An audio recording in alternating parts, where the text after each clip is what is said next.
Hello.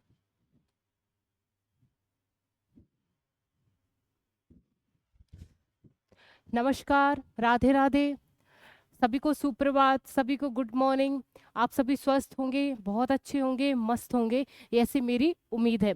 और भगवान का जो है निरंतर आप जो है प्रार्थना कर रहे होंगे, ईश्वर का ध्यान कर रहे होंगे, जिससे जो है आगे का जो मार्ग है आपको अच्छे से स्पष्ट दिखाई दे और आप अच्छे मार्ग पर चलें। चलिए, जो हम है भाई करंट अफेयर पढ़ेंगे, वो भी कितने का भाई, कौन सी तारीख है आज, 20 जून का जो है हम करंट अफेयर पढ़ेंगे। चलिए, पहला क्वेश्चन क्या है, नरेंद्र मोदी वर्ष 2024 में लगातार कौन सी भी बार प्रधानमंत्री बने हैं। ये तो सभी को बच्चे बच्चे को ये आंसर पता होगा। इसके ऑप्शन आपके सामने हैं, दूसरी बार, तीसरी बार, चौथी बार और पांचवी बार। बताइए इसका आंसर क्या हो सकता है। इसका आंसर सभी को पता है कि तीसरी बार जो है भाई हमारे मोदी जी जो है लगातार तीसरी बार मोदी सरकार आ गई है भाई। नरेंद्र मोदी ने रविवार 9 जून को शाम लगातार तीसरी बार प्रधानमंत्री पद की शपथ ली है। ठीक है, कब ली है भाई शपथ, ग्रहण समारोह कब हुआ, 9 जून को। वह जवाहरलाल नेहरू के बाद ऐसा करने वाले दूसरे प्रधानमंत्री बने हैं या पीएम बने हैं। ये जवाहरलाल नेहरू के टाइम पे हुआ था कि तीसरी बार शपथ ली गई उसी व्यक्ति के द्वारा, और जो हमारे मोदी जी हैं उनके समय भी ऐसा ही हुआ है भाई। राष्ट्रपति द्रौपदी मुर्मू ने 72 सदस्यीय केंद्रीय मंत्रिपरिषद का पद की शपथ दिलाई, जिसमें प्रधानमंत्री, 30 कैबिनेट मंत्री, 5 राज्य मंत्री स्वतंत्र प्रभार और 36 राज्य मंत्री शामिल हैं। आपने देख लिया था जो हमारे राष्ट्रपति जी हैं द्रौपदी मुर्मू जी, उनके द्वारा ये शपथ ग्रहण समारोह कराया गया, उन्होंने शपथ दिलाई। और जो हमारे 3 प्रकार के मंत्री होते हैं हम सभी को पता है, हमने पढ़ रखे हैं, कैबिनेट मंत्री, राज्य मंत्री स्वतंत्र प्रभार और एक राज्य मंत्री। कैबिनेट मंत्री जो है भाई इस बार 3 हुए हैं, 30 जो कैबिनेट मंत्री गठित हुए हैं, और जो 5 स्वतंत्र प्रभार राज्य मंत्री गठित हुए हैं, और जो हमारे 36 हुए हैं वो हुए हैं राज्य मंत्री। टोटल मिलाकर 72 जो है वो इस बार मंत्रिपरिषद में 72 मंत्रियों की जो संख्या हुई है। और अधिकतर हम कितने कर सकते हैं, लोकसभा के 50% से हम अधिक नहीं कर सकते। लोकसभा के सदस्य से 15% जो है, सॉरी 15% से अधिक जो है हम उसमें मंत्रियों की नियुक्ति ज़्यादा हम नहीं कर सकते। और हमने कितने देख लिए थे, मतलब 15% का कितना आ रहा था, 51 सदस्यों से ज़्यादा नहीं हो सकते। पर जो है भाई इस बार कितने हुए हैं, 71 या 72। चलिए, मंत्रियों की संख्या अधिकतम कितनी हो सकती है ये हमने देख लिया था, एक बार और पढ़ लेते हैं। मंत्रिपरिषद में प्रधानमंत्री सहित मंत्रियों की कुल संख्या लोकसभा के सदस्यों के संख्या के 15%, हमने देखा ना, 15% से ज्यादा नहीं होनी चाहिए। ठीक है, लोकसभा के कुल 543 सीटों के लिए चुनाव हुए थे। ठीक है, कितनी सीटों के लिए, लोकसभा की 543। ये इस तरह अधिकतम 81 मंत्री हो सकते हैं। 15% निकाला तो ये कितने हैं भाई, सदस्य कितने हैं लोकसभा के, 543, और इसके 15% निकाला तो 81 से ज्यादा जो है हम मंत्रियों की संख्या नहीं रख सकते। शपथ ग्रहण 72 नेताओं की हुई है, शपथ ग्रहण 72 नेताओं की हुई है। और जो भाई 71 इसमें मंत्री हैं, कितने मंत्री हैं, 71 इसमें मंत्री हैं, और 72 ने जो है शपथ ग्रहण में शामिल हुए और वो नेता के रूप में दिखे। चलिए, अब दूसरा क्वेश्चन क्या है, दूसरा क्वेश्चन है, संयुक्त राष्ट्र महासभा के 79 जो है वो अध्यक्ष कौन से चुने गए हैं। इनके ऑप्शन जो है आपके सामने, पहला है डेनिस फ्रांसिस, और दूसरा है, ओ चलो ठीक है, ठीक है, तो पहला है डेनिस फ्रांसिस, और दूसरा है फिलेमोन यांग, तीसरा है एंटोनियो गुटेरेस, और चौथा है टेड्रोस अदानोम। बताइए इसका answer. Very very most question, बहुत अच्छा क्वेश्चन है, इसको अच्छे से बताएं। हम लोगों ने जो है भाई पहले अध्यक्ष कौन पढ़े थे, अभी जो तत्कालीन में थे वो कौन थे, डेनिस फ्रांसिस। कौन थे, डेनिस फ्रांसिस। अब जो है वो बदल गए हैं, और इनको अगर आपको पता है तो आप बता सकते हैं, फोटो आपके सामने है, और इनका नाम क्या है, फिलेमोन यांग। क्या नाम है, फिलेमोन यांग जो है संयुक्त राष्ट्र की महासभा के नए अध्यक्ष के रूप में इन्होंने शपथ ग्रहण ली है, फिलेमोन यांग। और इसके पहले अध्यक्ष कौन थे, ये किसकी जगह ले रहे हैं, डेनिस फ्रांसिस। क्या है, डेनिस फ्रांसिस जो है इसके अभी तत्कालिक अध्यक्ष थे, अब जो है हमारे यांग ने इसकी जगह ले ली है। संयुक्त राष्ट्र महासभा के कैमरून, क्या है भाई, ये कैमरून से संबंधित है। ये जो ये जो अभी अध्यक्ष के रूप में शपथ ली है इन्होंने, ये कैमरून के हैं और ये पूर्व प्रधानमंत्री फिलोमोन यांग को अपना नया अध्यक्ष चुनेंगे। ये जो कैमरून के पूर्ण प्रधानमंत्री रह चुके हैं, फिलोमोन यांग त्रिनियाद और ट्रेबोगो की टेनिस फ्रांस की जगह लेंगे। किसकी जगह लेंगे? हमने पढ़ लिया था कि इसके पहले जो अध्यक्ष हैं, मतलब पहले जो रह चुके हैं, वो कौन है? Dennis Francis. चलिए अब हम इसके बारे में देख लेते हैं। यूनाइटेड नेशन की जो महासभा होती है उसके बारे में। यह संयुक्त राष्ट्र के 6 अंगों में से एक है। संयुक्त राष्ट्र के 6 अंग हैं, उनमें से एक है कौन सी? संयुक्त राष्ट्र की महासभा, यूनाइटेड नेशन जनरल असेंबली। चलिए, संयुक्त राष्ट्र महासभा यूएन का मुख्य नीति निर्माण अंग है। जैसे हमारी संसद होती है, उसमें सभाएं होती हैं, राज्यसभा लोकसभा बैठती हैं और उसमें बैठक होती है, फिर निर्णय लिया जाता है। कोई भी डिसीजन होता है तो उसका जो निर्णय होता है वो उस बैठक के बाद ही होता है। ऐसे ही जो है पूरे वर्ल्ड की जो एक महासभा है उसका कोई निर्णय होना है तो वो इसी सभा से होकर जाएगा। यूनाइटेड नेशन जनरल असेंबली में भाई संयुक्त राष्ट्र के सभी सदस्यों देशों से बना होता है। बहुत सारे देश इसमें मिक्स हैं। पूरे देशों का एक ये सभा है, पूरे देशों का एक ये मत है। तो जो है पूरे देशों से मिलकर ये बनी हुई है। महासभा में प्रत्येक सदस्य राज्य का एक वोट होता है। प्रत्येक राज्य जो है, प्रत्येक देश अपना अपना वोट देते हैं और एक देश से एक वोट जाता है। मुख्यालय इसका कहाँ है? हम सभी को पता है, न्यूयॉर्क। इसका मुख्यालय कहाँ है भाई? न्यूयॉर्क में इसका मुख्यालय है। तीसरा क्वेश्चन आपके सामने है, कार्लोस अल्कराज ने किसे हराकर अपना पहला फ्रेंच ओपन खिताब जीता है? इसके ऑप्शन आपके सामने हैं। पहला है, क्वेश्चन थोड़ा अलग तरीके से है। ये जो फ्रेंच ओपन है उसके विजेता आपको क्वेश्चन में ही दे दी है कि कार्लोस जो है वो फ्रेंच ओपन के विजेता हैं। इन्होंने किसको हराया है ये आपसे पूछा गया है। तो क्वेश्चन बहुत अच्छे से पढ़ें, क्वेश्चन का आंसर भी क्वेश्चन में ही है और हम जो है किसको हराया है वो हम देख रहे हैं। वो भी हमारे लिए जरूरी है कि किसको बीट करके वो आगे बढ़े हैं। इसके ऑप्शन जो है आपके सामने, पहला है भाई वो है नोवाक जोकोविच, दूसरे हैं रोजर फेडरर, तीसरा है अलेक्जेंडर ज्वेरेव और चौथा है राफेल नडाल। बताइए इसका आंसर क्या है भाई? और इसका जो आंसर है भाई अलेक्जेंडर ज्वेरेव। चलिए, क्या है? अलेक्जेंडर। कार्लोस कलराज ने जो है 9 जून 2024 को रोलैंड गैरोस के 5 सेट के फाइनल में अलेक्जेंडर जेवेरेव को हराकर अपना पहला फ्रेंच ओपन जीता है। किसने जीता है? कार्लोस ने जीता है। अलेक्जेंडर को हराकर क्या जीता है? French open. जो भाई वो ओपन खिताब जो है वो किसके नाम चला गया है? कार्लोस के नाम पे। चलिए, चौथा क्वेश्चन है, हाल ही में खबरों में रहा हाल ही में खबरों में रहा मोगला जो पोर्ट है किस देश में स्थित है? इसके ऑप्शन आपके सामने हैं। Bangladesh, Myanmar, Sri Lanka, Iran. ये अच्छा चर्चाओं में है, आप सभी को पता होना चाहिए। कौन सा? मोगला जो है भाई वो बांग्लादेश का। कहाँ पर भाई? बांग्लादेश देश में एक ये पोर्ट है।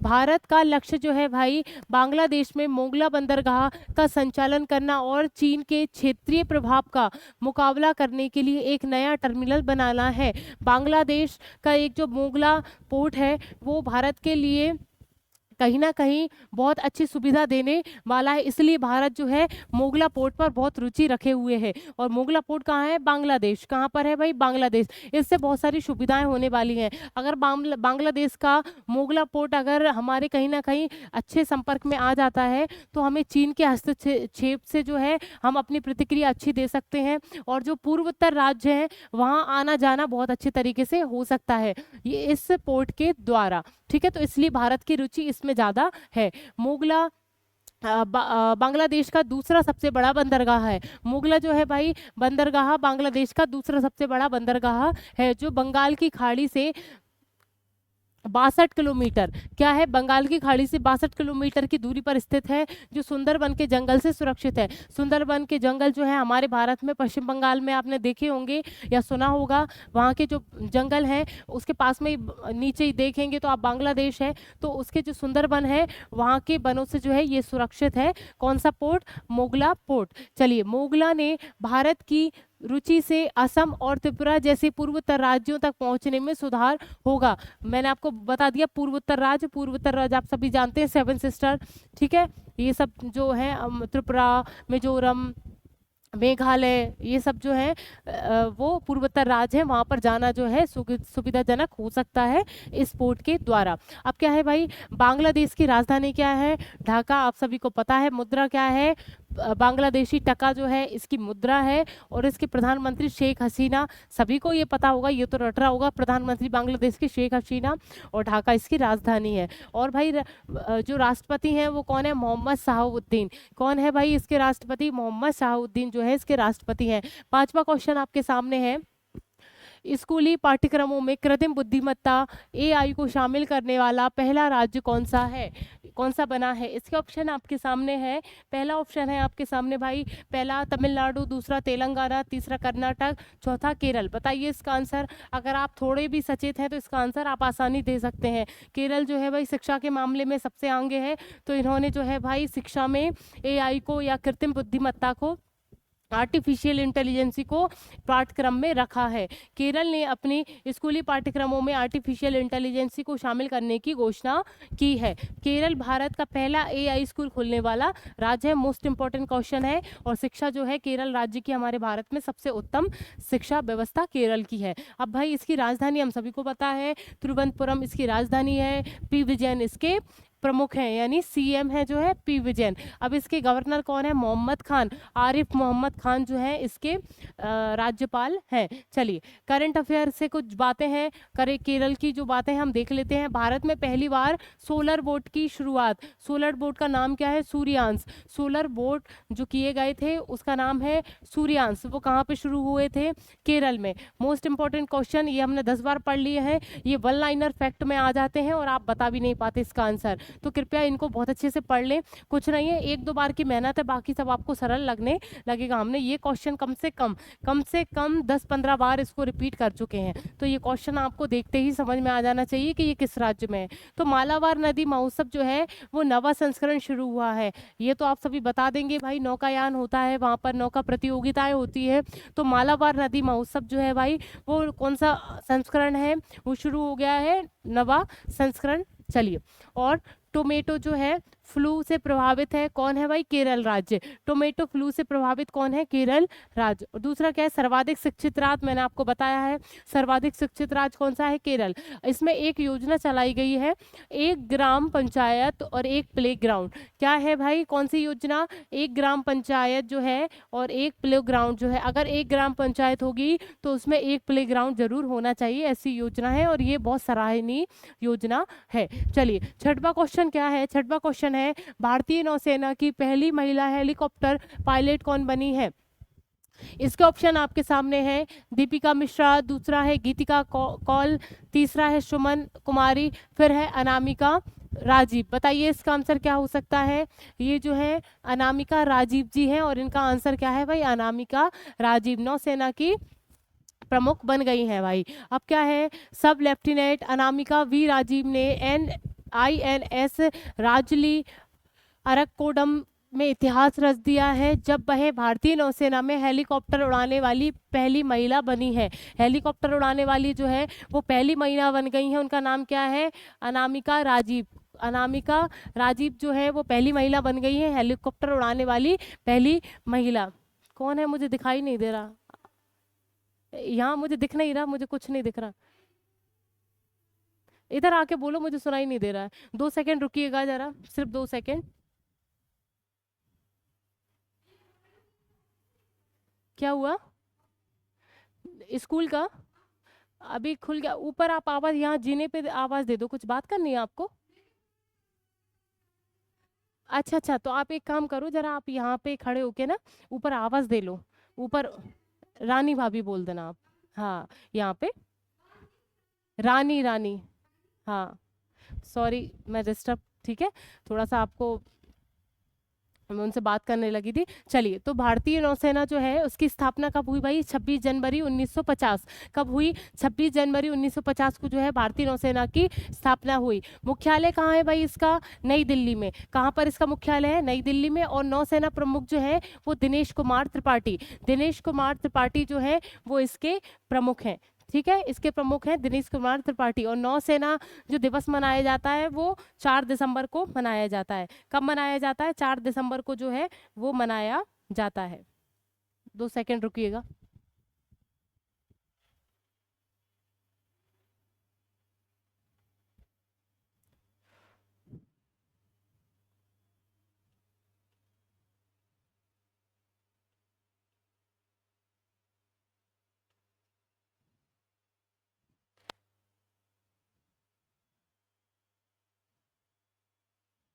चलिए, 7वां क्वेश्चन आपके सामने है। मौद्रिक नीति समिति ने किस दर पर रेपो रेट को लगातार 8वीं बार अपरिवर्तित रखा है? ये क्वेश्चन हमने पढ़ लिया है, पर जो है ये कुछ अलग तरीके से है, इसलिए मैंने आपको दोबारा डाल दिया। तो ये जो रेपो रेट है हमने कल पढ़ लिया है कि आरबीआई जो है अगर किसी को पैसा, अन्य बैंकों को जब पैसा देती है तो वो कुछ ब्याज रखती है, कुछ ब्याज निश्चित करती है। वो ब्याज को जो है वो रेपो रेट बोला जाता है। और रिवर्स रेपो रेट हमने कल ही पढ़ा था कि जो है भाई अन्य बैंकों से अगर आरबीआई पैसे लेगी, कुछ दिनों के लिए पैसे चाहिए उसको, तो वो जो ब्याज है उसको रिवर्स रेपो रेट बोला जाता है। और हमने पढ़ लिया था भाई 6.50 जो है इसकी रेपो रेट है। ठीक है, सिर्फ इसमें अलग क्या है, सिर्फ अलग ये है कि भाई जो है वित्तीय वर्ष 2025 के लिए वास्तविक जीडीपी वृद्धि जो है 7.2 रहने की उम्मीद जताई है। जीडीपी 2025 के लिए भाई 7.2 बताई है। हेलो हेलो हेलो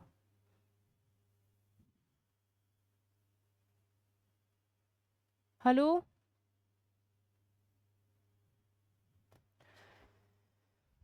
चलिए, 8वां क्वेश्चन क्या है? किस राज्य के 2 वेटलैंड को रामसर साइट की लिस्ट में शामिल किया गया है? इसके ऑप्शन आपके सामने हैं। पहला है बिहार, दूसरा है उत्तर प्रदेश, फिर है मध्य प्रदेश, फिर है राजस्थान।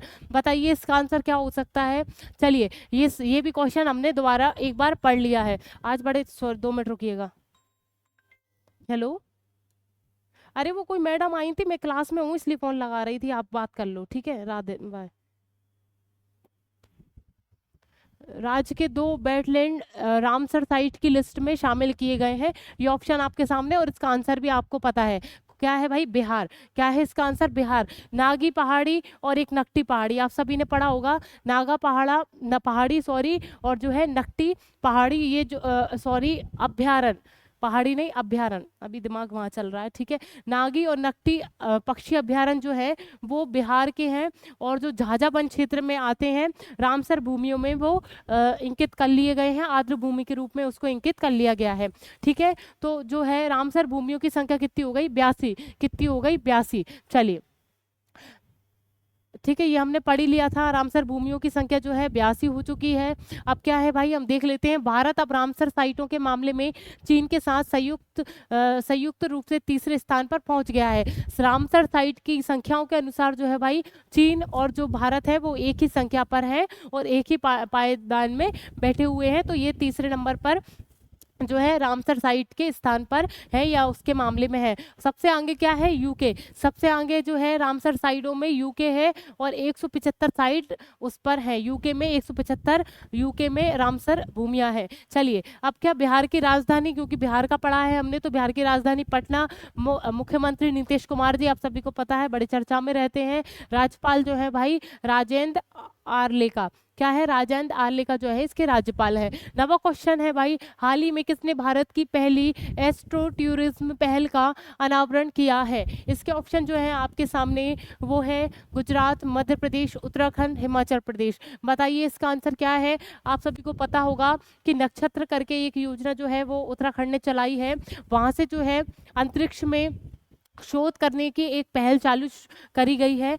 ठीक है, पुष्कर सिंह जो धामी है, पुष्कर सिंह धामी जो वहाँ के मुख्यमंत्री हैं, उन्होंने कुछ योजना अंतरिक्ष से लेकर संबंधित चलाई हैं। तो वो ही है भाई, इसके क्या आंसर है? उत्तराखंड। क्या है? उत्तराखंड। चलिए आगे बढ़ते हैं। उत्तराखंड सरकार ने 1-2 जून 2024 को मसूरी पहाड़ियों की रानी, मसूरी को क्या बोला जाता है? पहाड़ियों की रानी, क्योंकि वहाँ पर बहुत अत्यधिक सुंदर जो पहाड़ियाँ हैं वो बहुत सारी मात्रा में मसूरी में स्थित है। मसूरी कहाँ है? उत्तराखंड में। ठीक है, वहाँ पर भारत का पहला एस्ट्रो टूरिज्म इवेंट नक्षत्र सभा, मैंने आपको बताया था नक्षत्र संबंधित कुछ योजनाएं चलाई जा रही हैं। ठीक है, तो उसका क्या नक्षत्र सभा जो है आयोजित की गई। एस्ट्रो टूरिज्म इवेंट उद्घाटन कार्यक्रम जॉर्ज एवरेस्ट पीक पर, कहाँ पर किया गया था इसका उद्घाटन? जॉर्ज एवरेस्ट पीक जो है वो उस पर आयोजित किया गया था, जो धून घाटी और हिमाचल जो है हिमालय के पर्वत से ढकी हुई है। धून घाटी जो है वहाँ की, और जो हिमालय पर्वत घाटी से ढकी हुई है, ये जॉर्ज एवरेस्ट जो पीक है उसकी बात चल रही है। वहाँ पर जो है इसका उद्घाटन किया गया, शानदार दृश्यों के लिए प्रसिद्ध है। ठीक है, अब उत्तराखंड से संबंधित कुछ क्वेश्चन हम देख लेते हैं क्या चर्चाओं में है। मुख्यमंत्री जो है उत्तराखंड के हिमालयन बास्केट लॉन्च की है, एक योजना शुरू करी है पुष्कर सिंह धामी ने। जो उत्तराखंड के मुख्यमंत्री हैं उनका नाम क्या है? पुष्कर सिंह धामी। उन्होंने एक योजना चालू की गई, हिमालय बास्केट। क्या लॉन्च किया है? हिमालय बास्केट वो लॉन्च किया है। फिर है समान नागरिक संहिता जो है वो लागू करने वाला पहला राज्य है उत्तराखंड। कौन सा राज्य है भाई? उत्तराखंड। उत्तराखंड राज्य जो है वो समान नागरिक संहिता लागू करने वाला पहला राज्य है। उत्तराखंड के मुख्यमंत्री ने नशे के खिलाफ धामी अभियान शुरू किया। नशे के खिलाफ जो है वो धामी अभियान शुरू किया गया, कहाँ पर? उत्तराखंड में। और इसके धामी हम कैसे याद कर सकते हैं? मुख्यमंत्री का नाम पुष्कर सिंह धामी। चलिए, उत्तराखंड सरकार ने बाहरी लोगों के लिए कृषि भूमि खरीदने पर प्रतिबंध लगाया है। बाहर के लोग आकर कृषि उत्तराखंड में नहीं खरीद सकते, इस पर प्रतिबंध है। संयुक्त सैन्य अभ्यास सूर्यकिरण 17वां संस्करण पिथौरागढ़ में आयोजित किया गया। सूर्यकिरण जो अभ्यास है उसका जो 17वां संस्करण है वो उत्तराखंड के पिथौरागढ़ में आयोजित किया गया। ठीक है, नशे को छुड़वाने के लिए धामी योजना की शुरुआत या अभियान शुरू किया उत्तराखंड राज्य ने। उत्तराखंड से हम संबंधित क्या भाई? हम पुष्कर सिंह धामी, इसके सीएम देख लिए हैं। इसके जो राज्यपाल हैं गुरमीत सिंह जो है इसके राज्यपाल हैं। राजधानी देहरादून और गैरसैंण जो है, कभी कभी देखा होगा आपने दो राजधानियां होती हैं, तो ऐसी देहरादून और गैरसैंण जो है इसकी राजधानी है। झील आपने पढ़ी होंगी, नैनीताल पढ़ी होगी, मालाताल पढ़ा होगा, राक्षसताल पढ़ा होगा और सात ताल पढ़ा। ठीक है, सात ताल, राक्षसताल, नैनीताल और जो है भाई मालाताल जो है वहाँ की झीलें हैं। नेशनल पार्क कौन कौन से है? जिम कॉर्बेट सभी को पता है भाई, नंदा देवी वहां पर है, राजा जी और फूलों की घाटी राष्ट्रीय उद्यान और गंगोत्री। ठीक है, अच्छे से याद कर ली, जिम कॉर्बेट, नंदा देवी, राजा जी और फूलों की घाटी और गंगोत्री जो राष्ट्रीय उद्यान है वो कहाँ पर है? उत्तराखंड में। चलिए, दर्रे कौन कौन से हैं? नीति दर्रा और माणा दर्रा। कौन कौन से दर्रा? माणा दर्रा और नीति दर्रा जो है वो उत्तराखंड में है। मोस्ट इंपॉर्टेंट पेज होता है ये, कृपया मैं आपसे बार बार बोल रही हूँ, इसको जल्दी ना पढ़ें, इसको सावधानी पूर्वक बहुत अच्छे से आराम से पढ़ें, जिससे आपकी आगे होने वाली जो मेहनत है वो कम हो जाएगी। ठीक है, इसको अच्छे से पढ़ लें। चलिए, उत्तराखंड से हम क्या है भाई? यूसीसी बिल मतलब समान नागरिक संहिता हमने पहले पढ़ लिया है, लाने वाला पहला राज्य उत्तराखंड। अब भाई 38वें राष्ट्रीय खेलों का जो है 2024 में यहीं पर आयोजन किया जाएगा। 38वें, याद रखें, 38वां। चलिए, और उत्तराखंड उच्च न्यायालय की पहली महिला मुख्य न्यायाधीश, उत्तराखंड के उच्च न्यायालय में पहली महिला न्यायाधीश के रूप में नियुक्त होने वाली है ऋतु बहारी। क्या नाम है? ऋतु बहारी जो है उनका नाम है। ये उत्तराखंड के उच्च न्यायालय में पहली महिला न्यायाधीश होने वाली है। 10वां क्वेश्चन है और लास्ट क्वेश्चन है, मैक्सिको की पहली महिला राष्ट्रपति के रूप में किसे चुना गया है? इसके ऑप्शन आपके सामने है। पहला गीता गोपीनाथ, दूसरा है मेनुअल लोपेज ओबेडोर, तीसरा है क्लाउडिया सीएम बाम और जॉर्जिया लिमोनी। बताइए इसका आंसर क्या हो सकता है? किसी को पता है तो इसका, ये क्वेश्चन हमने रिवीजन के लिए है भाई, इसका आंसर जो है सभी को पता होना चाहिए। मैक्सिको की जो है भाई राष्ट्रपति के रूप में क्लाउडिया को नया पद दिया गया है। क्लाउडिया जो है भाई उन्होंने को मैक्सिको की पहली महिला राष्ट्रपति के रूप में चुना गया है। मैक्सिको की ये पहली महिला राष्ट्रपति हैं। मैक्सिको में सबसे ज़्यादा स्पेनिश बोलने वाले लोग हैं। ठीक है, और वो बहुत आबादी वाला शहर है। मैक्सिको जो है सबसे आबादी वाला शहरों में से गिनती मैक्सिको की जाती है। मैक्सिको का आधिकारिक नाम जो है यूनाइटेड मैक्सिकन स्टेट। क्या नाम है इसका? फुल फॉर्म क्या है, मतलब इसका फुल नेम क्या है मैक्सिको का?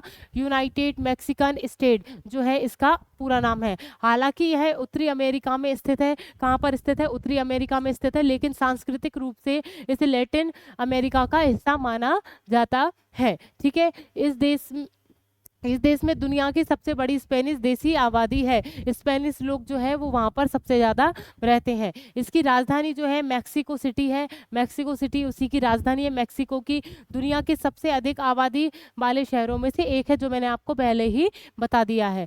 चलिए, ये वैसे लास्ट क्वेश्चन था, कुछ और। हाँ देखिए, क्या भारत के प्रमुख दर्रे, ये अच्छे से याद करें, अच्छा पेज है। चलिए देख लीजिए, जम्मू कश्मीर, ठीक है, हिमाचल प्रदेश के 3 हैं और उत्तराखंड के 1 है। अब देखिए जम्मू कश्मीर में कौन कौन से भाई दर्रे हैं, ये हम याद कर लेते हैं। अच्छे से याद करें, पूरा ध्यान इधर होना चाहिए, याद बिल्कुल अभी याद हो जाना चाहिए। हालांकि बहुत लोगों को याद होंगे, जिनको याद नहीं वो याद करें कि जम्मू कश्मीर में कौन कौन से दर्रे हैं, हम वो देखते हैं। काराकोरम, ठीक है, काराकोरम, जोजिला, पीर पंजाल, बनिहाल और बुर्जिल। कौन सा है भाई? बुर्जिल। देखिए, बनिहाल, बुर्जिल, काराकोरम, जोजिला और पीर पंजाल, ये 5 जो है वो जम्मू कश्मीर में है। सभी को याद हो जाने चाहिए, बुर्जिल, बनिहाल, ठीक है, काराकोरम और जो है भाई जॉर्जिला और पीर पंजाल जो है वो जम्मू कश्मीर में है। ये 5 हैं, आप अच्छे से याद कर लें। अब हिमाचल प्रदेश में कौन कौन से हैं? शिपकिला और रोहतांग और बड़ा लाचा। शिपकिला, रोहतांग और बड़ा लाचा जो है वो हिमाचल प्रदेश के हैं। कौन कौन से? रिपीट कीजिए मेरे साथ, शिपकिला और जो है रोहतांग और बड़ा लाचा जो है वो हिमाचल प्रदेश में है। अब उत्तराखंड में कौन कौन से हैं? एक ही है इसमें, लिपुलेख दर्रा। कौन सा है उत्तराखंड में? लिपुलेख जो है दर्रा वो उत्तराखंड में स्थित है। इसको अच्छे से आप याद कर लें, ठीक है।